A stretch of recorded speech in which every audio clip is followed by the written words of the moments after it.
Čaute, čaute, zdraví vás Rio.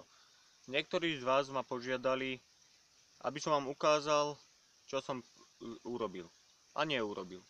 Samozrejme, snaha bola veľká, aby sme si to tu trošku skultúrnili, takže trošku vám ukážem to, čo sa dalo urobiť.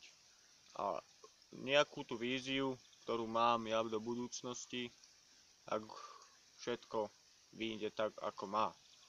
Tak začneme takou malou iba prehliadkou a potom dáme ešte nejaké video z nejakej party, buď odtiaľto, alebo na ktorú budem pozvaný a budem tam a natočím to. A zás bude nejaká top sranda, zábava.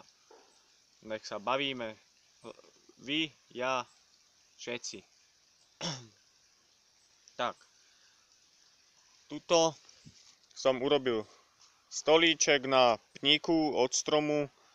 Vidíte, kvalita urob si sám, ale vypadá to dosť dobre. Není to najhoršie. Snaha tam bola, snaha sa cení. Tuto som dokončil ten spomínaný chodníček, čo som natáčal videa. A ostatne ste videli. Bolo to postupne zrealizované. No, vízia do budúcnosti. Chodníček, ak budú tehly a čas a chuť, skúsime potiahnuť až po ohnisko, alebo skúsime až tuto po schodíky. Aby sme nechodili zbytočne po blate.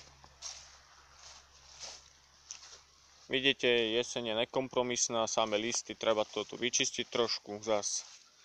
Ale to musím si nájsť čas. A nejakého dobrého partnera, čo mi pomôže. Samozrejme. Tak, toto bude krátke videjko, len taký na vaše želanie od ľudí. Takže určite sa stretneme na party. To je jedno, či tu, tam, to je jedno kde.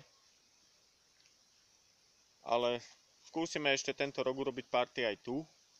Minimálne 1, 2. A potom, keď už začne zase od jary, cez leto až zimu a bude sa vám to páčiť, videa a proste prostredie, nie je problém. Urobíme kedykoľvek party a sa zídeme, niečo opečeme, niečo popijeme, niečo vymyslíme, zasrandujeme, lebo život nie je len o práci, je aj o tej zábave. Každý si zábavu predstavuje nejak ináč, niekto pri počítači, niekto v prírode, niekto športuje. Samozrejme, každý má niečo, ale všetci sa treba trošku uvoľniť, vypustiť a zabaviť sa poriadne. Čaute, nazdar, ak sa vám páči video, hoďte like, zdieľajte, odoberajte. Zdraví vás Rio a vidíme sa pri ďalšom videjku.